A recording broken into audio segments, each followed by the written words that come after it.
Saudari dan saudara yang sekasih dalam Kristus, pada hari pertama di tahun 2025 ini, kita bersama-sama merayakan Hari Perdamaian Internasional. Dan juga yang lebih penting lagi adalah Hari Raya Santa Perawan Maria sebagai Bunda Allah atau Theotokos. Maka saya mengajak kita semua untuk berjalan bersama Bunda Maria. Di Hari Perdamaian Internasional ini, tentu kita semua diharapkan untuk mendoakan dunia kita, supaya damai yang Tuhan titip kepada kita, ketika Dia mengatakan, damai-Ku tinggalkan bagimu, damai-Ku berikan kepadamu, dan damai yang saya berikan itu tidak sama dengan yang dunia tawarkan kepadamu. Yohanes bab 14 ayat 27. Sungguh terlaksana dalam kehidupan kita. Dan kalau saja kita bisa membawa damai yang Tuhan titip itu, betapa kita sungguh-sungguh menjadi anak Allah. Dan tentu saja sambil kita diajak untuk membawa damai, kita kembali kepada Maria, Ibu Yesus, Sang Raja Damai itu. Sebagai seorang imam Salesian, saya selalu diingatkan oleh Don Bosco, Bapa pendiri kami.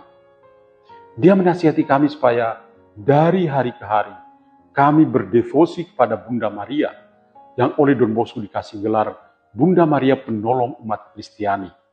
Karena bagi Don Bosco, semua rahmat dari Tuhan akan mengalir dengan sendirinya kepada kita ketika kita berdevosi kepada Maria sebagai Bunda Allah dan penolong umat Kristiani.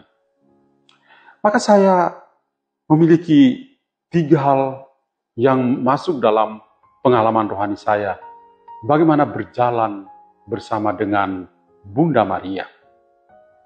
Hal yang pertama adalah, saya semakin yakin bahwa Bunda Maria berjalan bersama kita semua melalui kitab suci. Para penginjil suci memberi kesaksian yang sangat indah. Bunda Maria setelah menerima kabar sukacita, dia segera meninggalkan Nazaret, pergi ke Enkarem, ke rumah Zakaria dan Elisabet yang sedang mengandung Yohanes Pembaptis. Di sana dia tinggal dan melayani keluarga ini.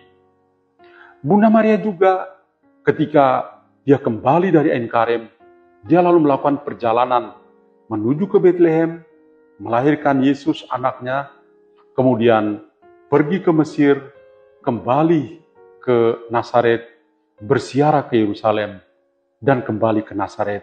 Dan akhirnya kita bisa melihat betapa kesaksian dari para penginjil mengindikasikan sosok Bunda Maria, Sang Bunda Allah ini yang selalu berjalan bersama Yesus Putranya, yang juga berjalan bersama kita semua sebagai Gereja Kristus Putranya. Yang kedua adalah Bunda Maria selalu berkeliling dan berbuat baik. Tentu Bunda Maria yang kita temukan dalam tulisan-tulisan suci di dalam Injil, dia memang selalu berkeliling dan berbuat baik. Satu peristiwa yang indah yang kita saksikan adalah peristiwa Kana. Ketika dia pergi mengikuti perjamuan nikah, dan dia yang sangat peka dengan kebutuhan dari pesta di Kana itu. Dan terjadilah mujizat yang pertama dari Yesus Putranya sebagai lambang atau sebagai tanda kemuliaan dari Yesus Putranya sendiri. Jadi saya melihat di sini Bunda Maria itu sosok yang sangat inspiratif bagi kita karena dia selalu berkeliling dan berbuat baik. Yang ketiga adalah Bunda Maria itu menghendaki pertobatan dari kita semua.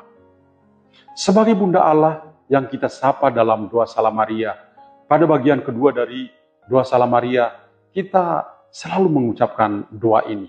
Santa Maria, Bunda Allah, doakanlah kami yang berdosa ini, sekarang dan waktu kami mati. Amin.